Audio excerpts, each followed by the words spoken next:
interés que han tenido por esta convocatoria a hablar de un tema bastante interesante, sobre todo por las tensiones que vamos a conversar con los expositores más adelante entre las propuestas de la ONU y también el rol de la OSD en esta materia de tributación internacional. Así que les agradecemos que hayan estado interesados en participar de estas jornadas y agradecemos, por supuesto, a la Universidad de Buenos Aires y en persona de Mariano que nos ha coordinado y agendado esta instancia para que discutamos. Probablemente, como saben, quienes han asistido a otras ya iniciativas de este tipo, Buenas, Bessie, ¿cómo estás? Si tienes lápiz creo negro, que rojo, Alba está por acá, ya, Bessie. con el audio. Permisito, Bessie. Por acá, en ese canal. Ahí sí. Tenemos preguntas preparadas en las que cada uno de los intervinientes va a contar con algunos minutos, entre 8 y 10 minutos para cada uno de las preguntas. Por supuesto, como es una mesa de discusión, están cordialmente invitados los expositores a intervenir y repreguntarse y dialogar entre ustedes si así lo estiman necesario. Eh, Les presento a quienes tenemos el privilegio de tener hoy, al profesor Franco Rocatagliata, asesor legal en Fiscalía Internacional de ONGs e instituciones públicas y profesor en College Europe. Muchas gracias, Franco, por acompañarnos y aceptar la invitación. También Andrea Ricardi, PhD en Fiscalía Internacional de la Universidad de Valencia y asesora en la Administración Tributaria de Uruguay. Muchos desafíos, me imagino, por ese lado, Andrea, de la administración a ustedes, con todo esto que está pasando. Y finalmente a Jimena García, LLM por la London School of Economics and Political Science de Inglaterra y asociada en equipos de Asia y Latinoamérica en el IBFD. Muchas gracias también, Jimena, por acompañarnos. Si les parece, damos inicio a la discusión propiamente tal y les dejo formulada la primera de las preguntas que vamos a abordar el día de hoy. ¿Qué incidencia considera relevante sobre la propuesta realizada por las Naciones Unidas y las problemáticas actuales del sistema internacional tributario? Si les parece, comenzamos contigo, Andrea. ¿Te parece bien? Sí, sí, perfecto. Bueno, primero, antes, si me permiten, quería agradecer a la Universidad de Buenos Aires, a Mariano, a Diego. Bueno, es un gusto también estar compartiendo con Jimena, con Franco, y bueno, ver varios conectados, varias personas conectadas, amigas, colegas, así que desde ya agradecerles a todos el interés. Y bueno, respecto a la pregunta esta primera que nos planteas, creo que, a ver, la incidencia más relevante que destaco del proceso este que se inicia en sede de la ONU con la resolución de diciembre del 22, tiene que ver con el tema de la gobernanza fiscal internacional, en el sentido de que de determinar ese marco, ¿no? De quiénes y cómo se fijan los estándares internacionales en materia de fiscalía internacional, que hoy en día es indudable el liderazgo que ha tenido durante estas últimas décadas la OCDE, la Organización para la Cooperación y el Desarrollo Económicos, en su momento con el foro global, luego con el marco inclusivo, ¿no? Con una gran cantidad de recursos técnicos, ¿no? En sede de OCDE, pero que ha ido tratando de adquirir legitimidad, ¿no? Con el marco inclusivo, pero bueno, después vamos a ir viendo un poco quizás que eso no ha resultado tan satisfactorio. Entonces, sin duda, ahora la pregunta es, bueno, ese liderazgo que hasta ahora ha tenido la OCDE va a pasar a la ONU, ¿no? Que en teoría, o sea, a ver, en teoría no, los hechos tiene la representatividad, ¿no? Hay 193 jurisdicciones, países que son miembros de ONU, en OCDE tenemos ciertos miembros, después tenemos en el marco inclusivo alrededor de 140 jurisdicciones donde la inclusividad del marco inclusivo, valga la redundancia, está bastante cuestionada. Vamos a ver si eso se termina materializando, ¿no? Ese pasaje de un liderazgo de un lado al otro, no lo sé, pero en cualquier caso creo que acá lo que hay que destacar es que el hito es que hay un cuestionamiento importante a lo que es ese liderazgo que hasta ahora tenía la OCDE, ¿no? Y es como una suerte de llamado de atención bastante importante. Y de hecho, ustedes fíjense la primera repercusión una de las primeras repercusiones de toda esta cuestión de ONU, en la reunión del marco inclusivo de abril que se realizó en Cape Town, se agrega, digamos, una línea de trabajo, ¿no? En sede del marco inclusivo que tiene que ver con todo el tema de los procedimientos y la gobernanza. Entonces se empieza a trabajar y a rever una cantidad de cuestiones desde, bueno, la efectiva, digamos, participación de los miembros del marco inclusivo. Entonces, cuestiones de cómo que se empiezan a establecer bueno, de tratar de enviar los documentos con la anticipación debida, ver si se pueden traducir, aunque sea en forma no oficial, los documentos a otros idiomas que no sean el francés y el inglés, asegurar la posibilidad de realizar las reuniones híbridas en cualquier caso, ¿no? También, por ejemplo, apoyar a las jurisdicciones con la elaboración, ¿no? Desde el secretariado de documentos que los ayuden a presentar los temas ante, por ejemplo, los responsables políticos, ¿no? Ante los representantes en el ministerio. También trabajar mucho, empezar a trabajar y a tener cuidado de cómo se da esa comunicación entre lo que es el cuerpo directivo, el steering group del marco inclusivo y el marco inclusivo en sí mismo, que muchas veces se cuestionaba porque, bueno, el steering group era un poco el que decidía la dirección y el resto de los países acataban. Entonces, creo que eso ya es una primera incidencia relevante que podemos identificar, ¿no?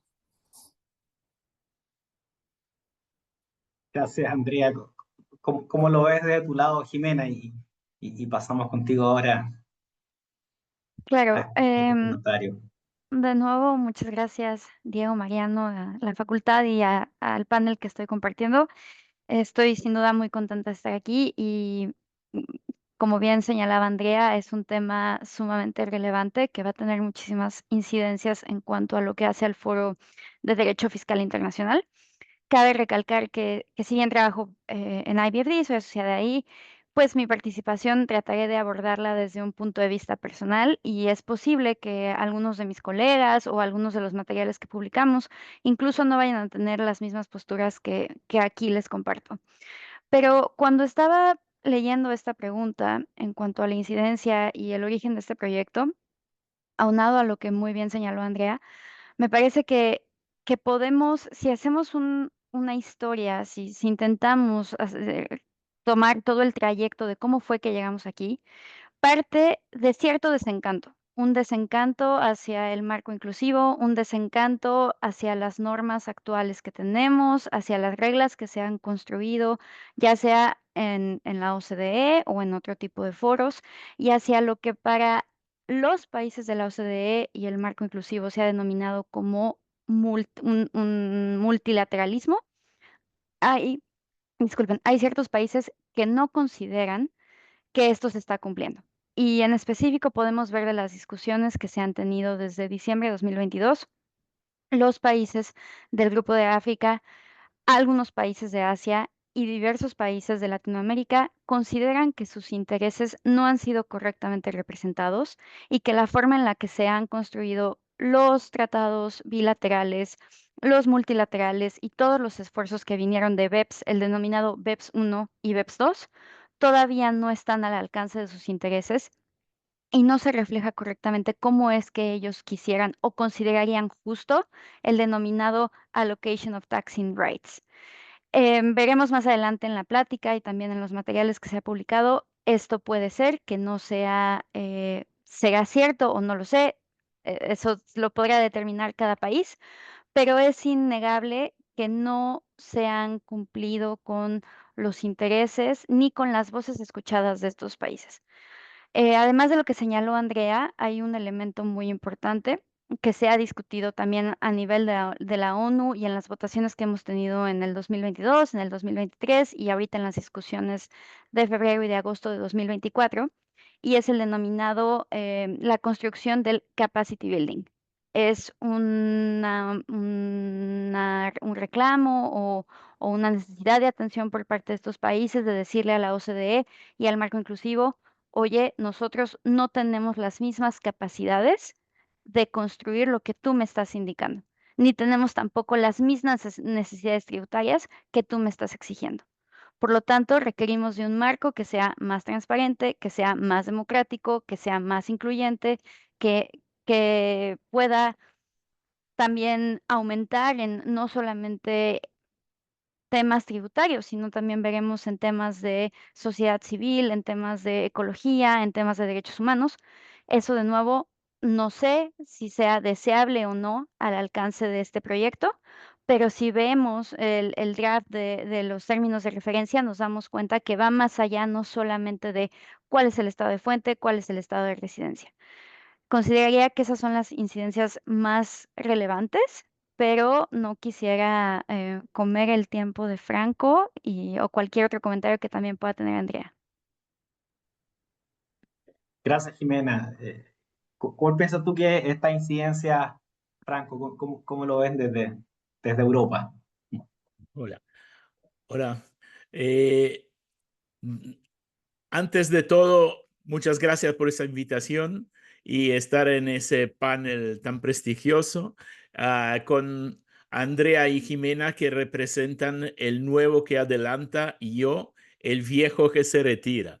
Así, estoy seguro que es una buena mezcla, creo, también para el auditorio. Lo siento, hablaré en un idioma que puede ser un poquito nuevo para vosotros, el itañol, que es una buena mezcla entre el castellano y mi idioma originario. Espero van a entenderme. Comparto un poco lo que Jimena ha dicho. Quiere decir, creo que tengo que hacer una distinción entre lo que yo espero desde la actividad de Naciones Unidas y lo que pienso al final se obtendrá. Lo que espero es, como Jimena dice, un cambio del sistema tributario internacional actual, porque está seguro que es obsoleto. Nosotros ahora nos basamos sus reglas que han sido dictadas hace 100 años por la Sociedad de las Naciones y el Comité Técnico de la Sociedad de Naciones. Y está ligada a una realidad que todavía no existe. Estamos en un mundo globalizado y después, si podemos ver, no es una verdadera globalización porque nunca he visto sociedades senegaleses o de Kenia operar a Italia. Veo siempre el contrario. Así es una globalización de tipo unidireccional.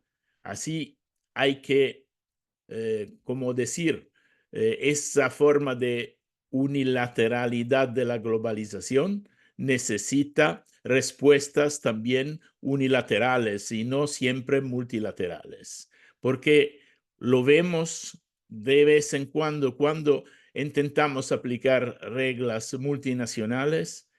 Es claro que hay quien gana y quien pierde, y es muy difícil esperar que quien pierde acepta esas reglas multinacionales. Así, hay que prepararse a reglas unilaterales para asegurar todo lo que Jimena ha dicho en el sentido de más transparencia, más justicia fiscal, más todo esto.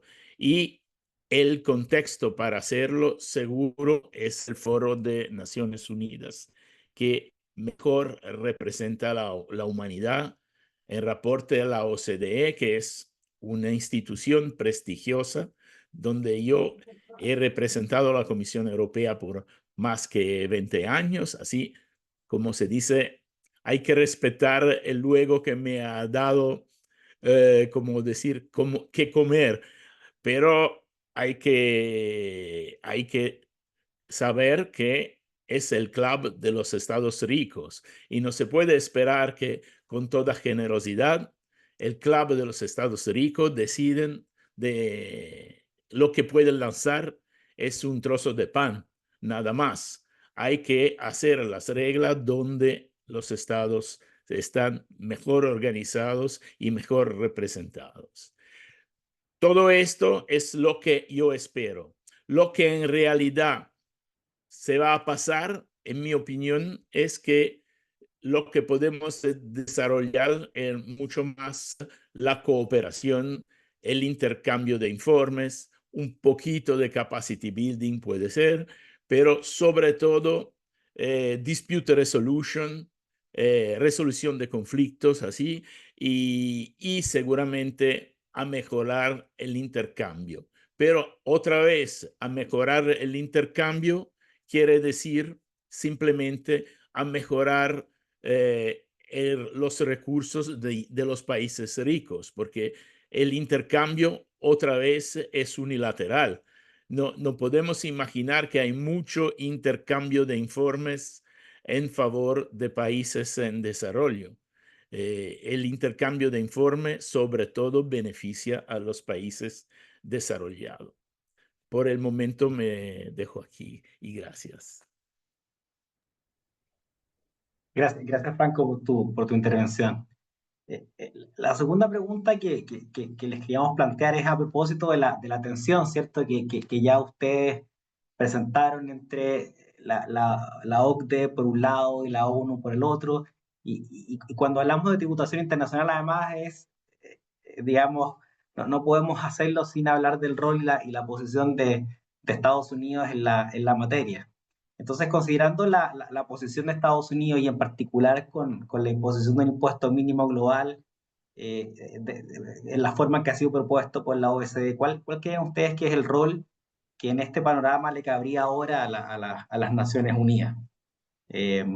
Andrea, por favor. Sí, gracias, Diego.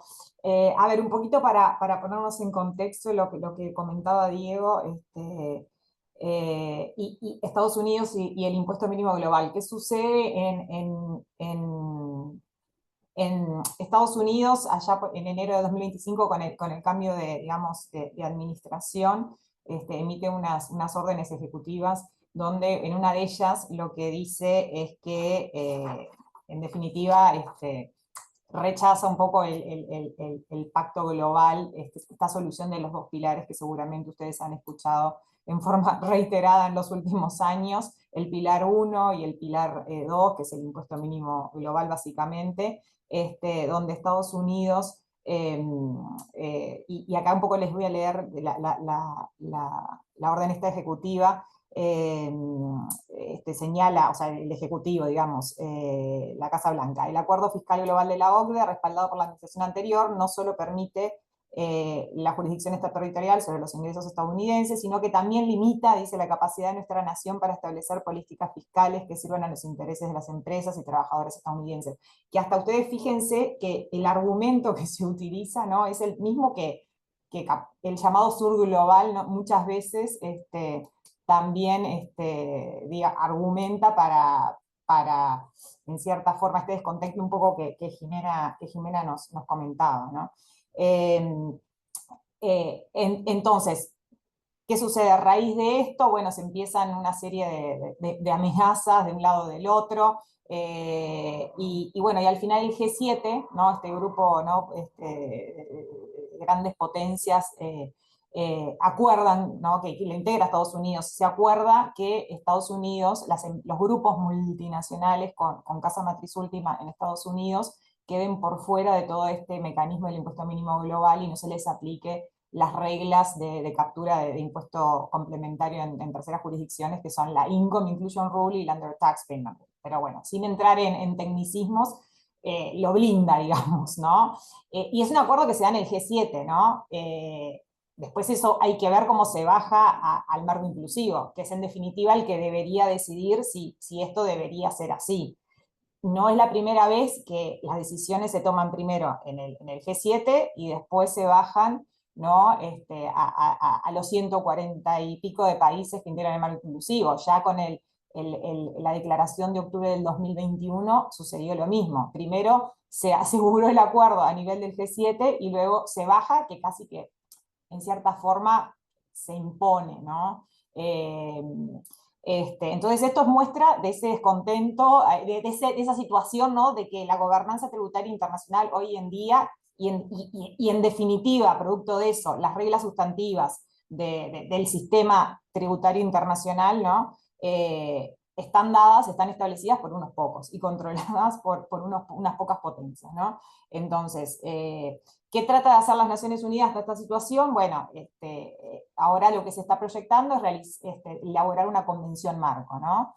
Con 2 protocolos tempranos que después iremos ahondando. Y en esos protocolos tempranos, en esa convención marco, los términos de referencia que ya se elaboraron a estos efectos, establecen, por ejemplo, algunos principios, ¿no? O sea, lo importante yo creo acá es acordar esos principios que van a ser el esqueleto de lo que venga después a nivel sustantivo, ¿no? Y entre esos principios se señala el derecho soberano de decidir sobre sus políticas y prácticas, ¿no? En definitiva de cada una de las jurisdicciones. También se habla, por ejemplo, de normas sencillas y fáciles de administrar, de seguridad a contribuyentes y gobiernos, que hoy evidentemente hoy no tenemos en toda esta gran incertidumbre a nivel global, ¿no? Y en particular de la tributación internacional. Y bueno, y acá también quería compartir con ustedes qué sucede este proceso de Naciones Unidas, ¿no? Que decimos, bueno, estamos tratando de modificar esta cuestión, que este estado de situación, digamos, al que hoy asistimos. Estados Unidos también se retira, ¿no? En febrero de este año se retira y no va a participar más de este proceso. Y vuelve, o sea, el delegado de Estados Unidos en estas sesiones de organización del proceso, manifestaba, por ejemplo, que los objetivos de una futura convención marco de las Naciones Unidas son incompatibles con las prioridades estadounidenses y representan una intromisión no deseada. Vean ustedes lo mismo. Dice, el proceso que se ha adoptado conducirá a una convención que obstaculizaría de manera inaceptable la capacidad de las naciones para promulgar políticas fiscales que responden a los intereses de ciudadanos, empresas y trabajadores, ¿no? Bueno, y ahí hay toda una cuestión de que argumenta de que también que el proceso no se, digamos, las decisiones no se tomarán por consenso, el supuesto consenso que sí existe en el marco inclusivo, sino, bueno, por mayoría simple o alguna mayoría espacial que después se estableció. Entonces, vean ustedes cómo, ¿no? La argumentación es la misma de uno de otro lado. La verdad que yo tengo serias dudas de cómo esto se va a materializar, ¿no? El proceso de la ONU, sin el apoyo político, ¿no? De muchas de estas potencias, ¿no? De las que veníamos hablando. Y otra cosa que quiero aclarar antes de darle la palabra a Diego de vuelta, es que yo también mi participación es a título personal y que nada vincula a las instituciones con las que me afilio. Gracias. Gracias, Andrea. ¿Cómo lo ves tú, Jimena, esta posición de Estados Unidos en este Bueno, contexto? sin duda, Andrea nos ayudó mucho dando todos los antecedentes de Estados Unidos, de cuáles son las declaratorias que ha hecho a nivel gobierno federal.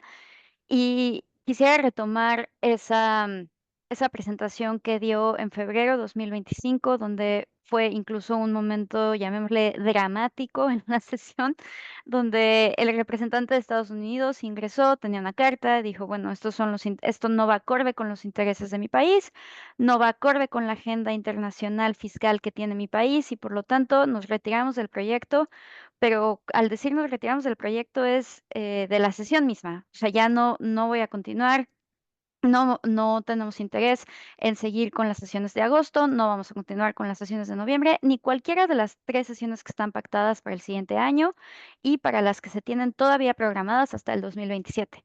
Hay que recordar que como parte de el tracto que va a seguir este proyecto es que se estima que tengamos ya una convención y sus 2 protocolos para la reunión número 82 de la ONU, donde se votará si los Estados miembros están de acuerdo o no.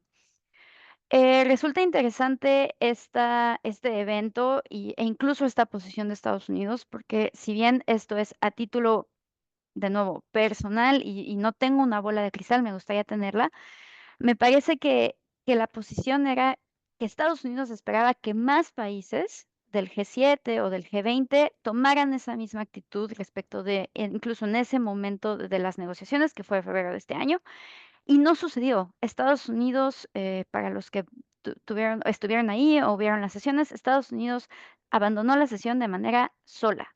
El resto de los estados se mantuvieron en la discusión e incluso, aunque han sido contrarios en sus votaciones, tenemos el caso, por ejemplo, de Reino Unido, que ha sido sumamente vocal, estando en contra del proyecto y sus razones son diversas.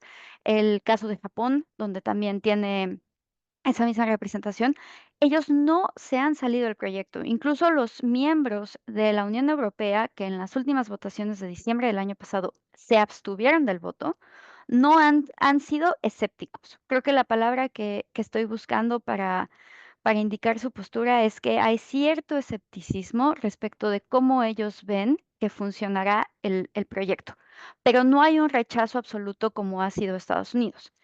Y estaba haciendo un poco de historia bibliográfica de cómo Estados Unidos ha actuado en otros esfuerzos multilaterales. Y hay que recordar que, así como bien lo señalaba Andrea, no es la primera vez que actúa de esta manera. Lo ha hecho en los 2 pilares, lo hizo cuando fue el convenio multilateral de intercambio de información y poco a poco puede que varíe su postura o simplemente reafirme que no está de acuerdo con lo que se está intentando celebrar en este acuerdo multilateral y que ellos tienen intereses particulares. Más allá de la postura de Estados Unidos y retomando el posicionamiento que tienen los estados de África, los estados de Latinoamérica y los estados de Asia que han votado a favor, es que justo se rompa con esta dicotomía de qué va a hacer Estados Unidos. Me parece que su postura es muy clara de no vamos a tomar en cuenta lo que haga Estados Unidos. Vamos a seguir adelante independientemente de lo que haga Estados Unidos.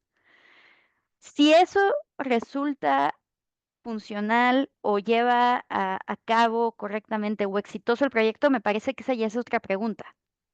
Pero ellos están convencidos en que este proyecto tiene que realizarse. Y no quiero ser ni optimista ni pesimista, quiero ser realista en cuanto a cómo se ha visto. Me parece que tiene mucho mérito hasta dónde se ha llegado ahora. Porque si hacemos una línea del tiempo de cuántas veces la ONU ha intentado ser el foro que represente a la mayoría de los estados, me parece que los primeros intentos vienen desde 1960. Entonces, ¿qué se ha dado en la actualidad? ¿Cuáles son las oportunidades que tenemos enfrente para que ahora sí se esté presentando este foro donde los países se consideran por lo menos más escuchados? Tengo ciertas dudas de cómo es que se llevará a cabo y no quisiera anticiparme a las preguntas 3 y 4 porque me parece que son materias esas respuestas son materias de esas preguntas.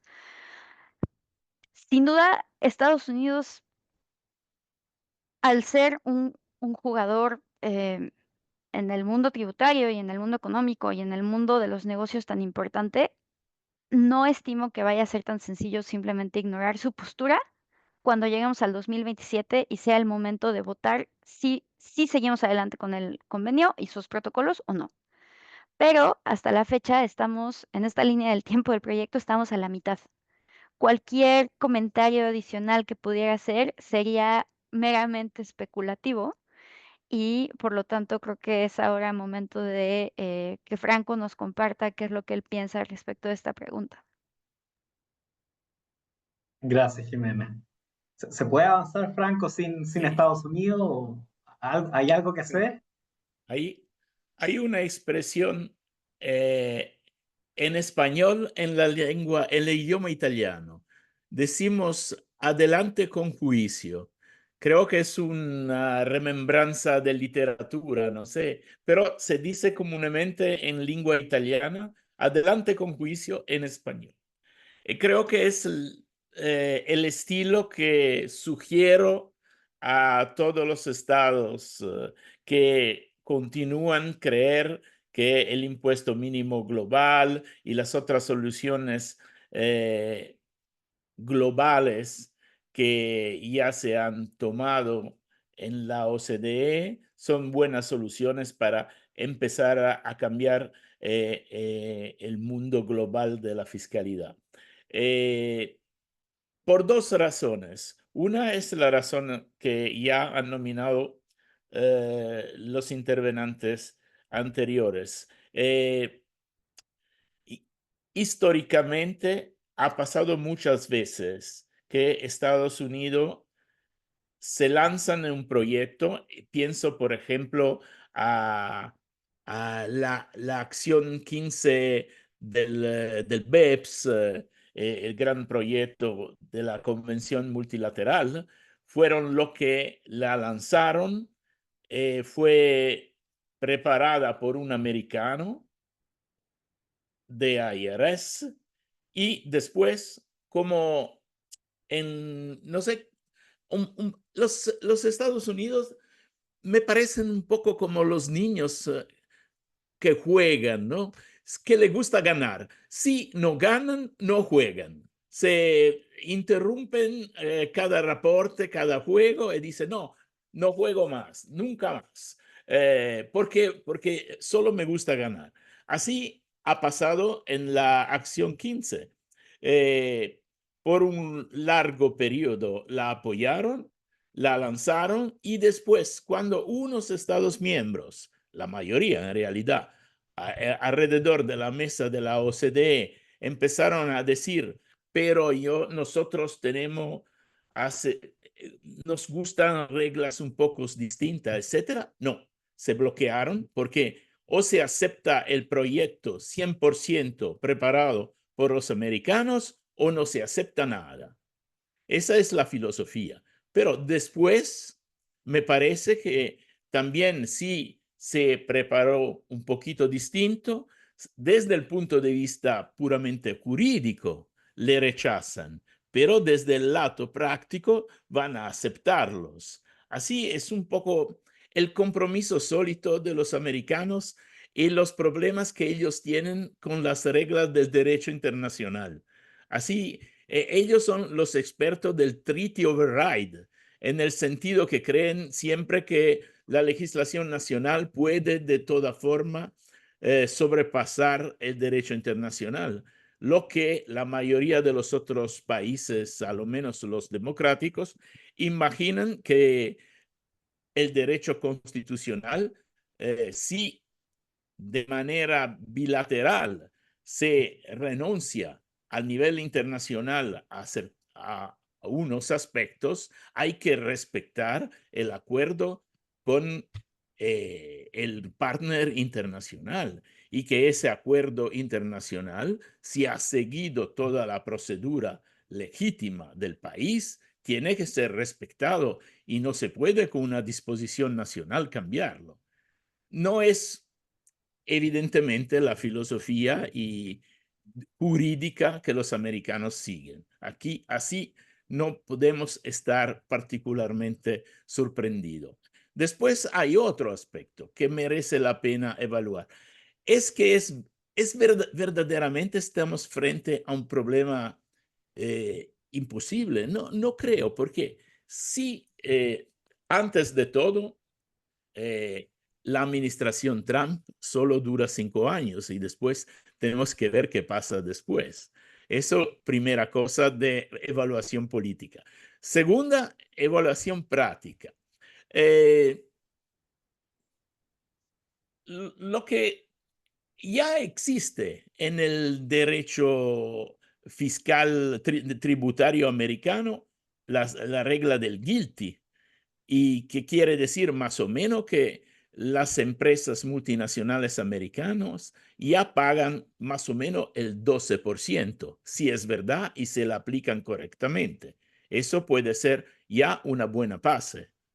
Y desde el punto de vista internacional, lo que interesaba a los americanos es de ver que las otras empresas multinacionales que no son estadounidenses van a pagar más o menos lo que pagan los americanos, de manera de estar en un nivel de competición más o menos greenfield, como dicen.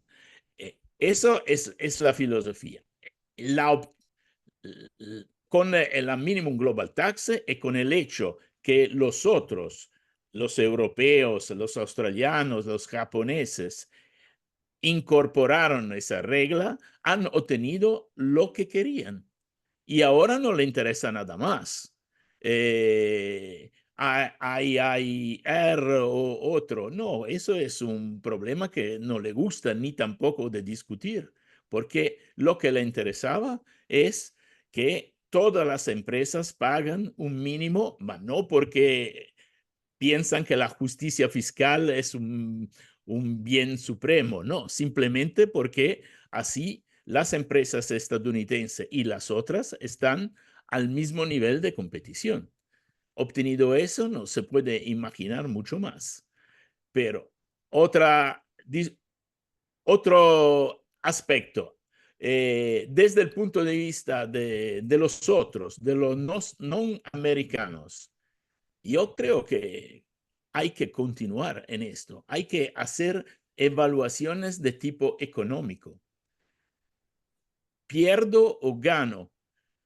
Ok, los americanos van a imponer retaliation, contramedidas a las empresas de mi país que operan a Estados Unidos, pero estamos seguros que el mercado estadounidense es un mercado imprescindible en nuestra economía, o estamos seguros que no estamos competitivos por esos productos en ese país. Hay que hacer toda evaluación y al final creo que es interés de todo de continuar a aplicar los principios que ya hemos elaborado todos juntos en la OCDE y desde el lado político esperar a ver qué pasa a Estados Unidos entre 3 años o 4 y ver desde el otro lado si desde el punto de vista económico perdemos o ganamos. Esos son cuentas que se vean en el aspectos prácticos. Y creo que puede bajar. Es bastante para esa ronda. Gracias. Diego, si me permitís, Por antes de supuesto. pasar a la otra pregunta y hacer un comentario sobre lo que un poco hablaban Jime y Franco, que a ver, esta cuestión de la importancia de este proceso que se inicia en ONU, no solo deriva de esa cuestión de que la solución de dos pilares, ¿no? El fracaso o relativo fracaso, y bueno, no sabemos bien en qué va a terminar todo esto, pero que bueno, que lo cierto es que después de varios años no se terminan de concretar, ¿no? Entonces, no solo es por esa subida y bajada que hace Estados Unidos, de que estoy, que no estoy, y que, ¿no? Sino que también es el propio descontento del resto de las jurisdicciones que ya están descreídos en esa solución de dos pilares, ¿no? El monto A, y sin perjuicio de las declaraciones, hubo un statement en abril, incluso después de la reunión del marco inclusivo, donde el marco inclusivo dice, bueno, nos ponemos de acuerdo en seguir trabajando, en tratar de sacar esta negociación adelante, pero lo cierto es que el monto A para las jurisdicciones, digamos, con menor desarrollo, ya no resulta tan atractivo, porque están viendo de que esas expectativas de redistribución de derechos de imposición que se les prometía no van a ser tales, y además la complejidad de las reglas generan unos costos y una incertidumbre que quizás no amerite el adoptar esa medida, ¿no? Y eso sobre todo en el monto A, que era lo que en realidad los países con menor desarrollo estaban interesados por esa redistribución de derechos de imposición y esa imposibilidad de gravar sin la presencia física, ¿no? En una economía digitalizada, globalizada. Después el impuesto mínimo global, que fue una medida más promovida originalmente por Francia y Alemania, inspirado en Estados Unidos incluso, que quizás de más interés para las jurisdicciones, ¿no? Los países centrales, bueno, tiene otras implicaciones y demás. Y lo cierto es que también los países muchos en desarrollo tampoco están muy convencidos ¿no? de llevar adelante esa cuestión, ¿no? Entonces, no solo esa cuestión, ese papel de Estados Unidos de que, lo que quiero decir es que la solución de dos pilares no solo no está siendo quizás lo exitosa que se pensaba por Estados Unidos, sino por el resto de los países que dijeron, bueno, no, ya no estamos tan convencidos de que esto vaya a ser fructífero, digamos, ¿no? Sí. Y me quedo contigo, Andrea, para la siguiente pregunta, que ya ustedes tres han insinuado, digamos, el cambio de paradigma que podría representar la ONU, y la tensión que se podría generar con las propuestas desarrolladas en el marco de la OCDE. ¿Cuál crees tú que es la relación entre ambas? ¿Hay una complementariedad o no? ¿Cómo se va a reordenar este mapa en lo que sigue con este impulso de la ONU? Sí, bueno, ahí ¿viste? Es la pregunta. Yo en distintos foros que he estado, donde hay representantes de uno y de otro lado, siempre hago la misma pregunta. Bueno, ¿esto cómo va a convivir, ¿no? ¿Cuál va a ser la interacción, ¿no?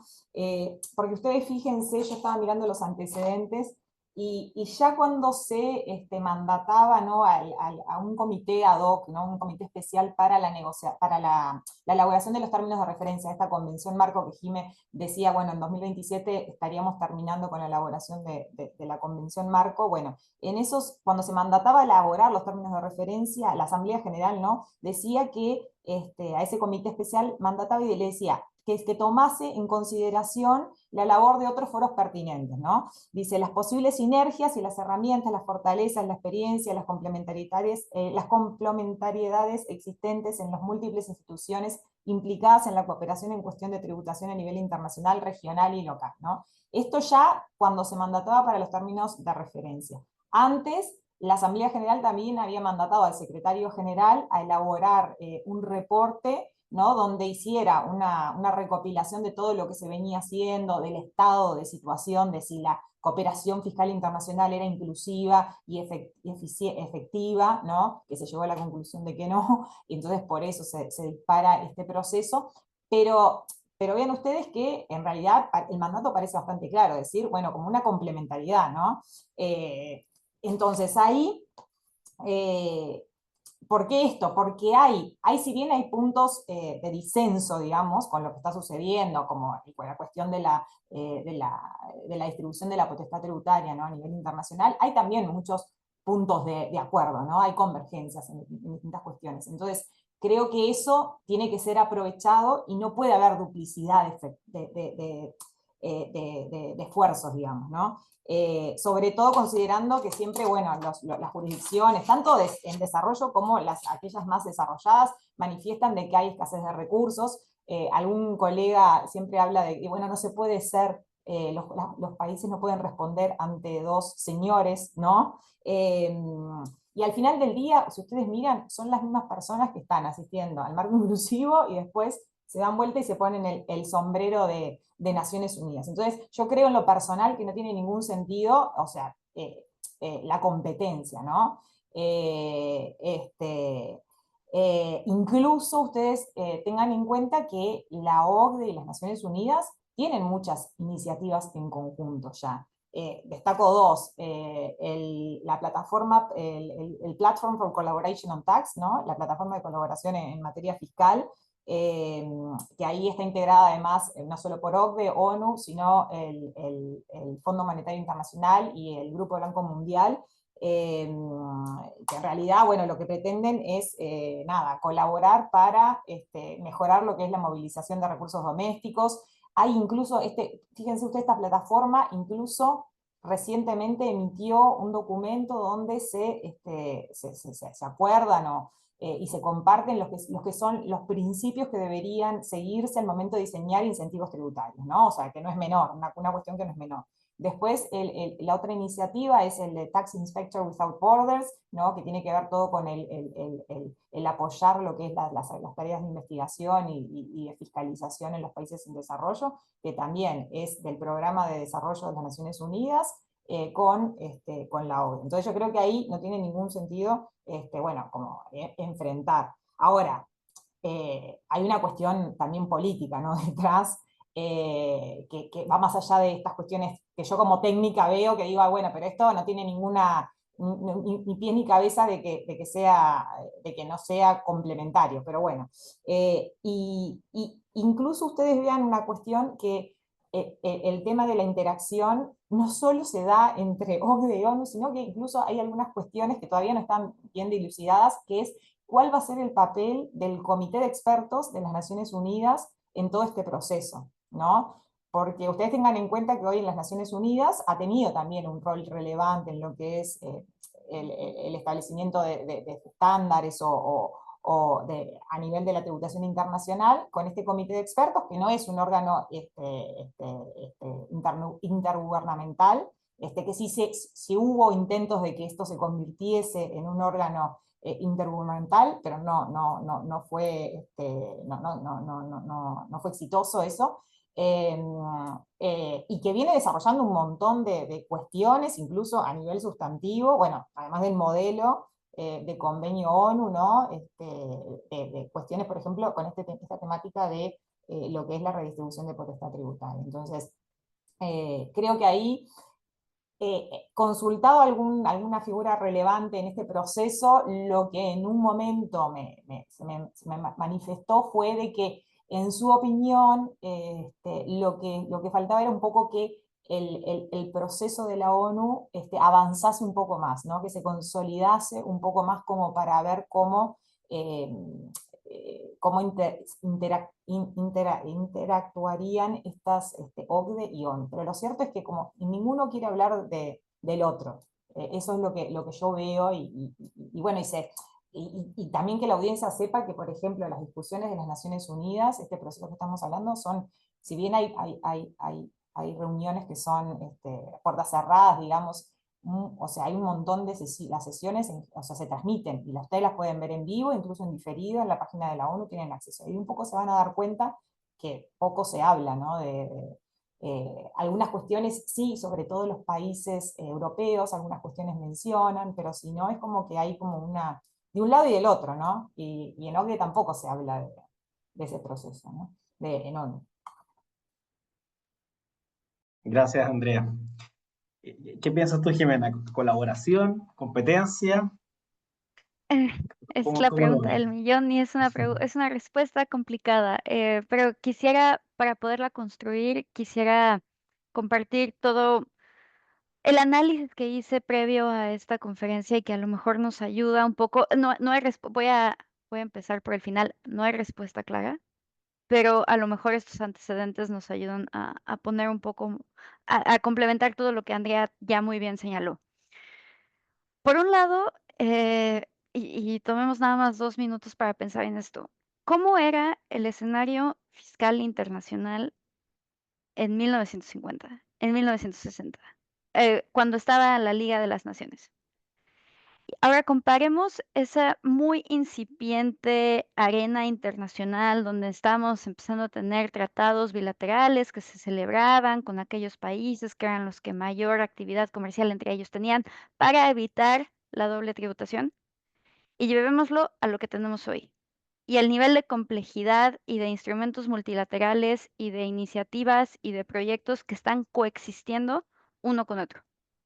Y lo que eso implica para las autoridades fiscales y para las personas, en específico, sí, las autoridades, no solamente los que estamos del lado del análisis o del lado de la práctica, a nivel recursos, de cómo poder participar proactivamente y hacer que exista una coherencia interna y externa en todos esos proyectos.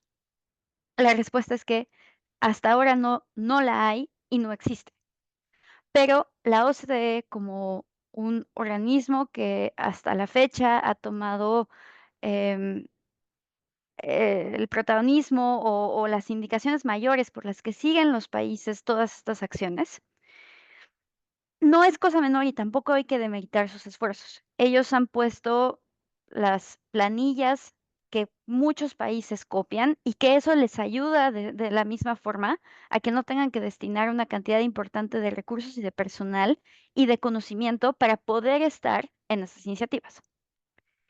Si uno, y como Andrea también lo señaló muy bien, si uno es parte de una autoridad fiscal de un país que a lo mejor no tiene los mismos recursos que tienen los países con grandes capitales, o de la Unión Europea, o del G7, o del G20, no es que no se quiera participar en la ONU, o no es que no se vaya a querer intervenir de las mismas formas, pero no se cuenta con el presupuesto necesario, ni con la capacidad técnica detrás para poder decir, ok, vamos a hacer todo este análisis y vamos a permitir que del mismo, en un tiempo razonable y en una forma razonable y en un idioma razonable, todos nos pongamos de acuerdo.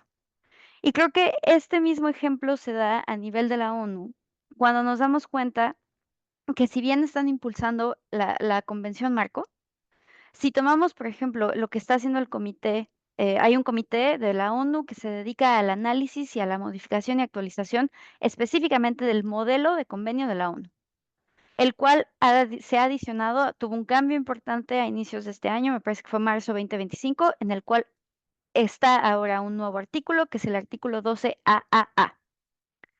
Solamente para mostrar esta complejidad, o sea, a nivel ONU, ya tenemos otro esfuerzo, que es cambiar el modelo. Y eso es adentro solamente de las Naciones Unidas. Asimismo, la OCDE está persiguiendo otros intereses como es qué vamos a hacer con el Pilar 2, qué vamos a hacer con la actualización de los comentarios, qué vamos a hacer con la Convención Multilateral de Intercambio de Información, qué vamos a hacer con el ICAP, qué vamos a hacer con todos estos proyectos que tenemos a la par.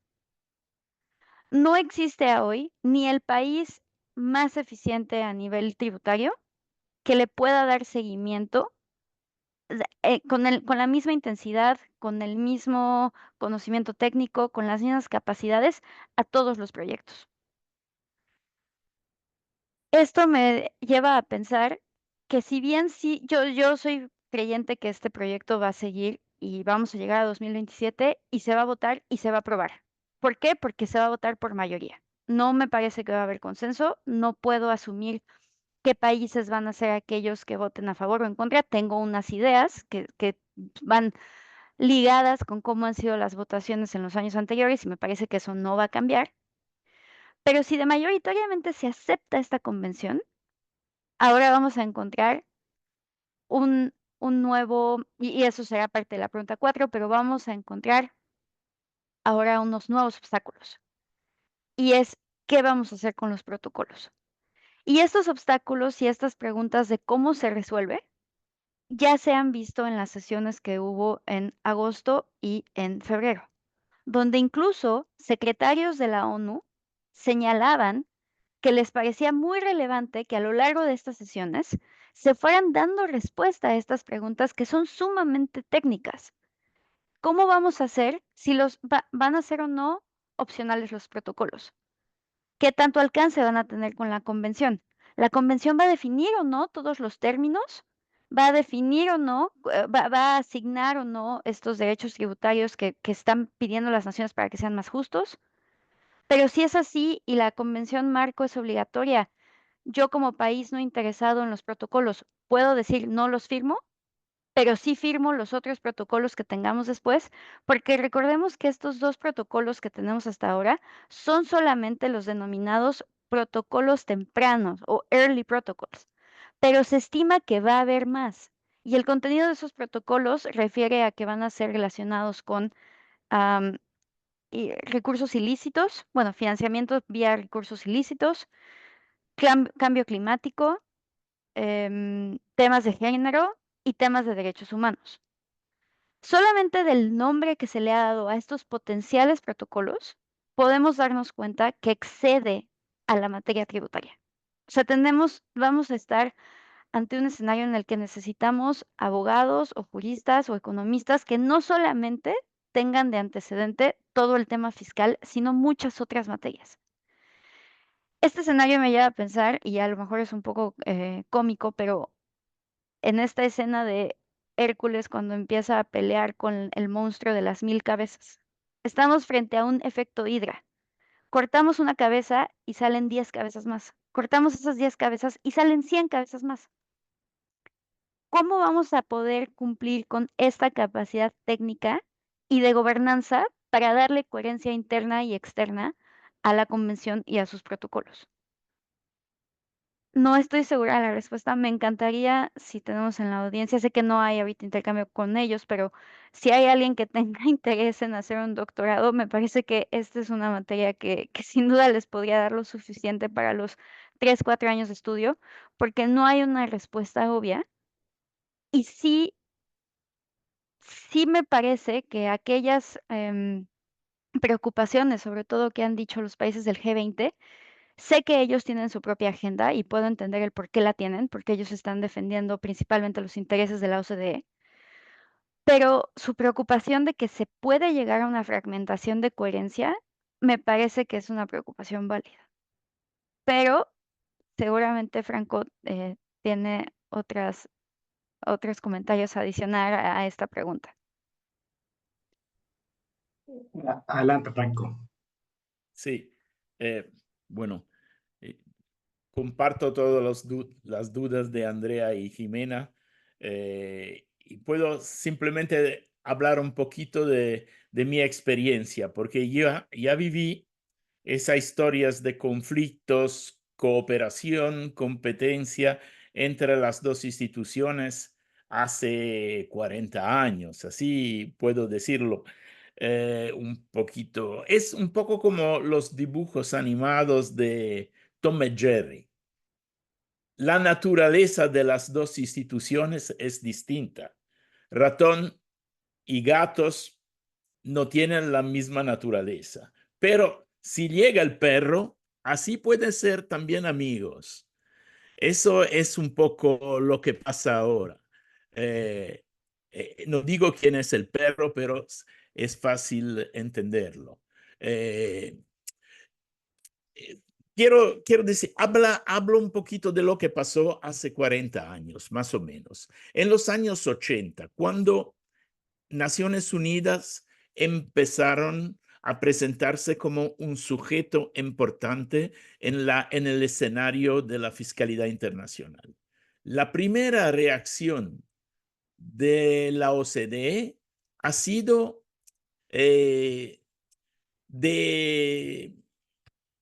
¿cómo decir? Muy negativa. Me acuerdo de reuniones a las OCDE. Creo que después de 40 años todo está en prescripción, así puedo hablar de manera bastante libre. La mayoría está jubilados, así lo puedo hablar. Y te digo, en muchísimas reuniones de la OCDE se discutía de qué hacer en las Naciones Unidas. Que la línea ha sido por a lo menos 3, 4 años vamos para intentar desbloquear todo. Eso era la línea política de la OCDE en empiezo de los años 80. Después, ¿qué pasó? Se cambió totalmente de táctica. Lo que hicieron a la OCDE ha sido colonizar Naciones Unidas. La mayoría de los funcionarios y también Michael Leonard, que ahora la dirige, vienen de la OCDE y Jacques Sassfield también y muchos otros. Pasaron unos años en la OCDE y después pasaron a las Naciones Unidas. Decimos no con el intento de bloquear, pero con el intento de dirigir los trabajos de las Naciones Unidas en línea y en paralelo con lo que hacían a la OCDE. A mí me parece claro ese proyecto. Y todo se pasó bien y todo continuará a pasarse bien si las Naciones Unidas continúan a como decir, ser complementaria en el trabajo.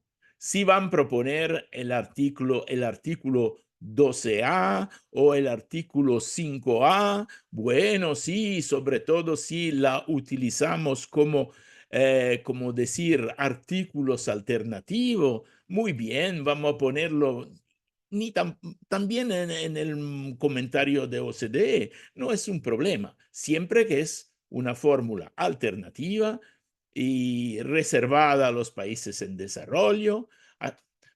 Podemos dar la impresión que somos democráticos y aceptamos todo.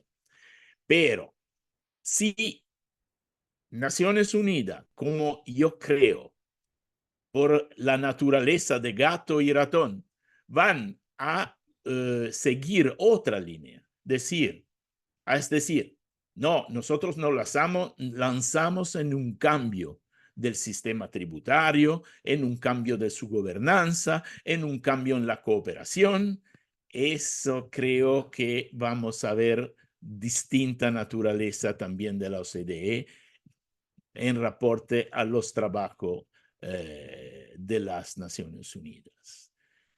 Repito, si en vez tenemos el gran perro con que ya conocemos, strips en estrellas, que va a decir las reglas, la ponemos nosotros, así en ese caso Tom y Jerry puede ser que serían buenos amigos. Me paro aquí. Gracias, Franco. Y ya para concluir la jornada y sentar digamos, las bases del rol y del posicionamiento de la propuesta de la ONU, la última pregunta que queríamos discutir con ustedes a propósito de cuáles son los avances y los desafíos que ustedes sienten y piensan eh, tiene la ONU ahora enfrente si lo que quiere y lo que está buscando es efectivamente promover esta nueva agenda, este nuevo paradigma del que hablamos en materia de tributación internacional. Andrea. Sí, gracias, Diego.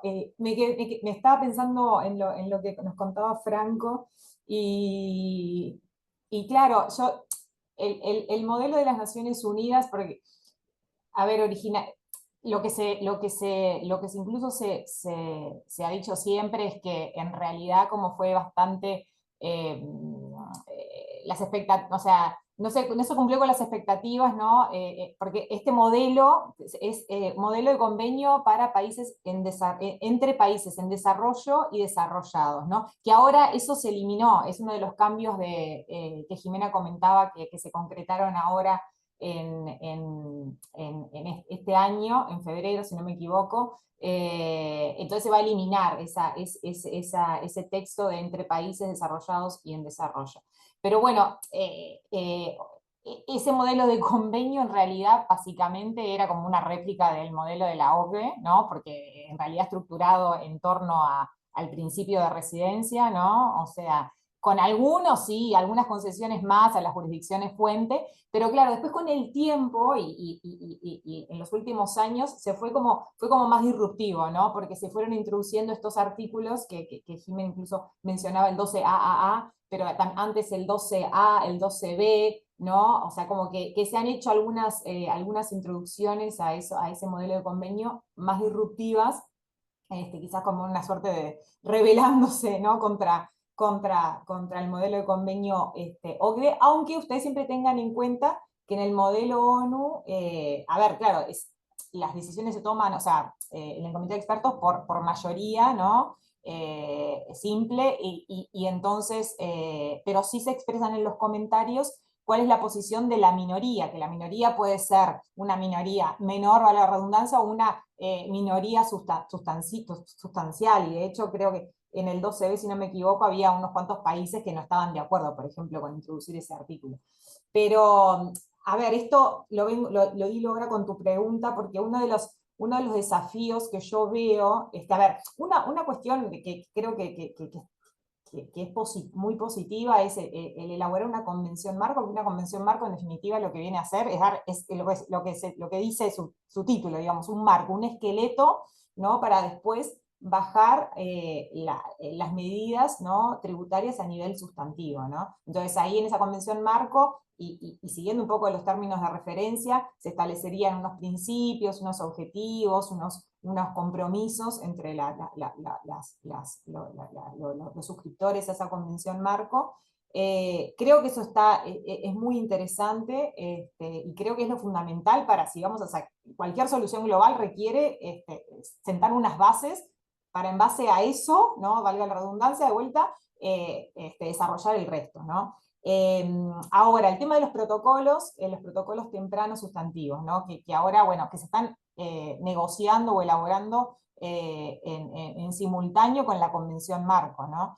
Es sobre la tributación de los servicios transfronterizos y la prevención y resolución de disputas, ¿no? Y en particular con el tema de la tributación de servicios. Yo escuchaba un poco las discusiones a nivel de las Naciones Unidas y era como un déjà vu, ¿no? Es como que empezamos, o sea, la discusión es todo lo mismo que en el 2013, con 2015, con el proyecto BEPS, la acción 1, cuáles son las alternativas, qué medidas podrían adoptarse, es exactamente la misma discusión. Después lo que me planteo es, si en el protocolo, por ejemplo, se toma, ¿no? Como que los protocolos en general, los protocolos van a ser optativos. Lo que después se está viendo es un poco ver si dentro del protocolo va a haber distintas alternativas que los países puedan hacer, como una opción por uno, por otro, ¿no? Pero en cualquier caso no van a ser obligatorias, firma obligatoria para estos países que están negociando la Convención Marco. Incluso la Convención Marco, si quieren, no la firman, ¿no? Entonces, si nosotros en un protocolo, no sé, el de los servicios, ¿no? Al final terminamos, las jurisdicciones dicen, bueno, por la mayoría, sí, la mayoría, la mayoría especial creo que es de 2/3 en este caso, para los protocolos que se acordó. Dicen, bueno, establezcamos una medida como el artículo 12A, ¿no? Que es en definitiva tributación en fuente, en residencia compartida, ¿no? En fuente definido como el lugar de donde se realiza el pago, digamos, de la prestación del servicio. Ahora, eso va a ser exitoso en el sentido de que se va a materializar efectivamente, o sea, o los países van a adherir, porque hoy tengan en cuenta que esa medida ya existe, esa propuesta ya existe, a nivel bilateral, ¿no? Y la verdad que yo conozco muy poquitos casos donde se haya acordado entre dos países desarrollados, o sea, en desarrollo, una medida como el 12B, ¿no? Entonces, yo lo que voy son medidas, o sea, que ni siquiera hoy que podrían ser posibles a nivel bilateral, dos países del sur global, que son los que hoy están trabajando en la Convención de las Naciones Unidas con mayor interés, no lo tienen, ¿no? No lo han incorporado hoy en sus convenios, ¿no? Entonces, ahí me cuestiono después, ¿no? ¿Cómo va a seguir esto, ¿no? Y si los países desarrollados, ¿no? van a ser, al final van a firmar el protocolo, ¿no? Porque pueden estar participando en la discusión y de hecho lo están haciendo y demás, pero bueno, eso no implica que vayan a adherir.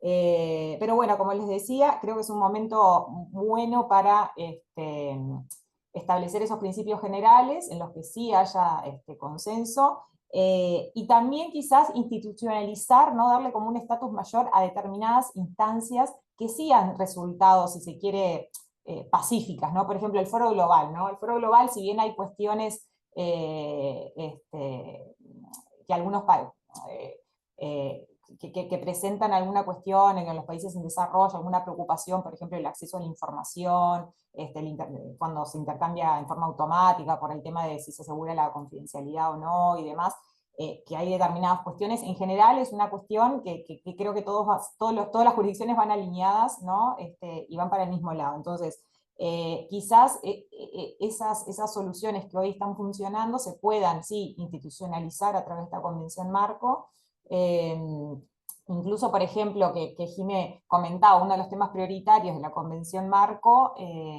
identificados en el seno de la Convención Marco, es el de los flujos financieros ilícitos. Y por ejemplo, en el Foro Global, y en particular para nuestra región, ustedes saben, la Declaración de Punta del Este identifica esta cuestión de lucha contra los flujos financieros ilícitos, incluso el uso de la información intercambiada con fines tributarios para darle un uso más amplio, ¿no? Para combatir estos ilícitos digamos, fiscales,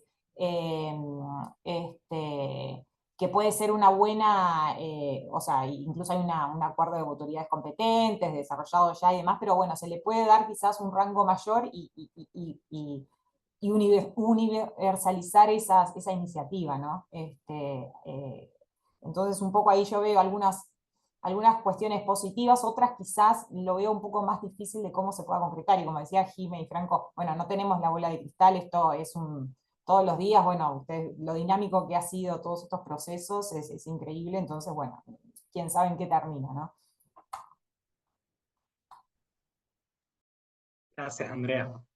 Jimena, ¿cómo ven los avances y desafíos de la ONU en esta materia?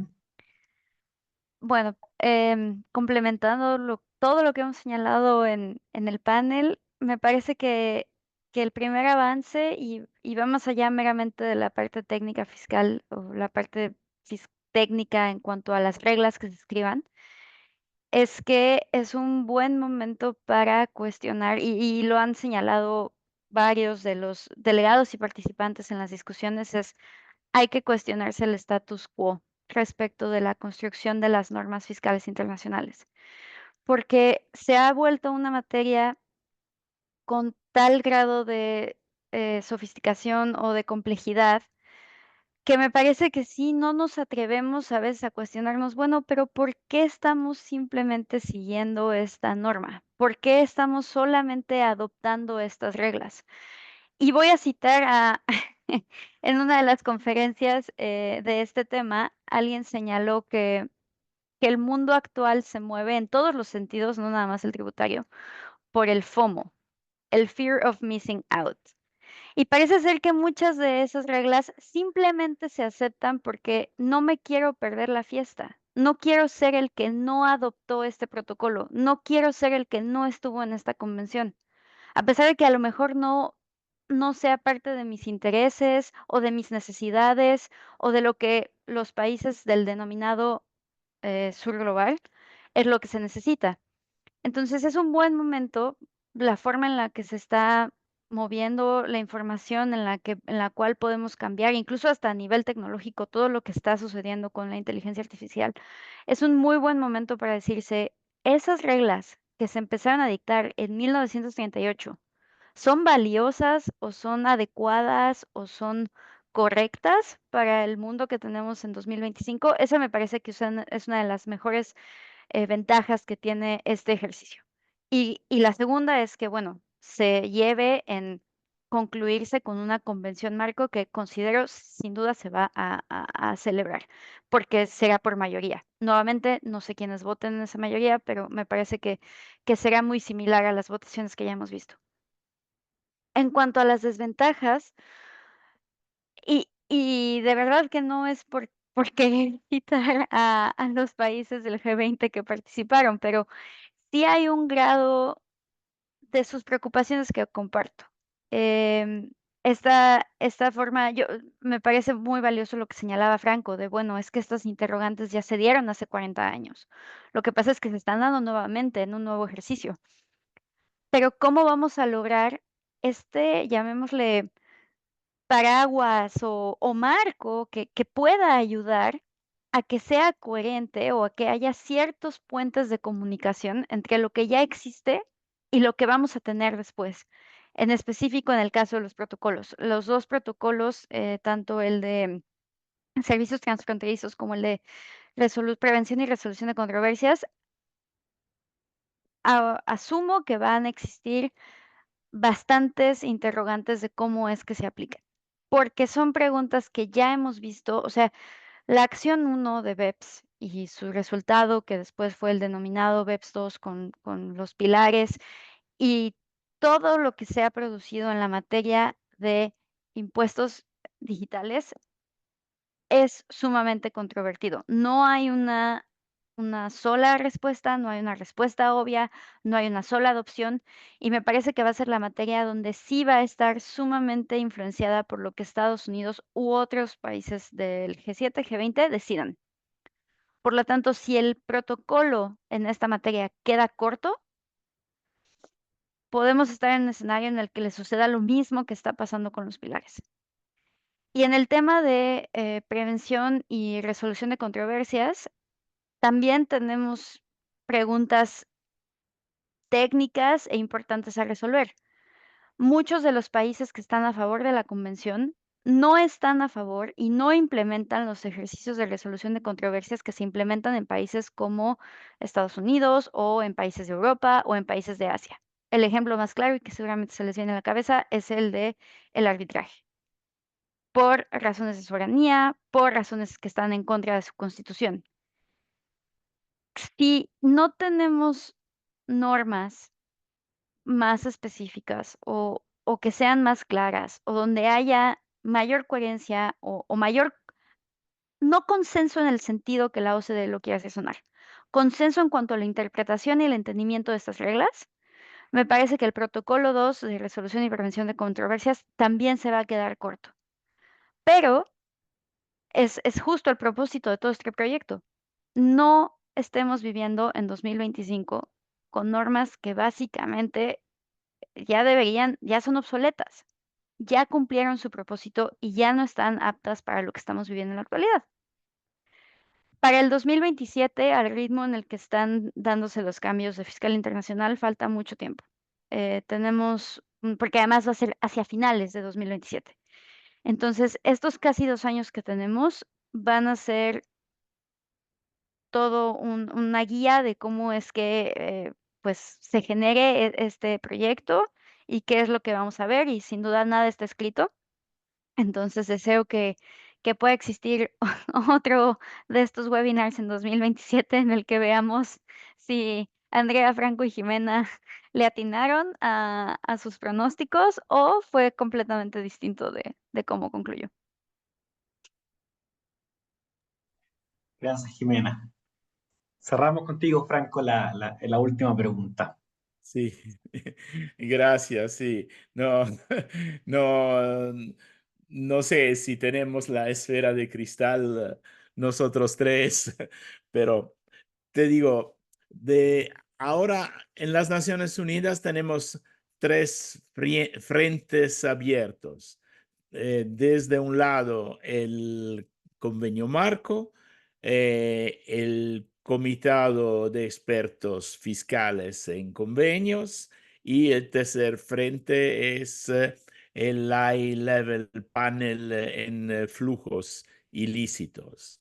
Creo que en los flujos ilícitos podemos esperar que el trabajo pueda adelantar, porque no creo en principio que hay oposición ni de la parte de unos estados desarrollados, ni de la parte de otros organismos que no participan, porque imagino que la línea de Naciones Unidas es compartida por el Gafi, para las otras instituciones internacionales que luchan contra los flujos ilícitos.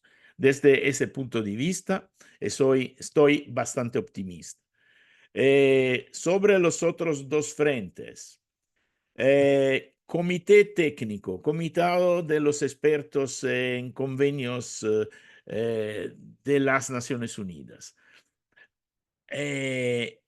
Hay unos avances que pueden ser útil para intentar un mejor balance entre el estado de la residencia y el estado de la fuente. Y creo que hay que adelantar en esa dirección.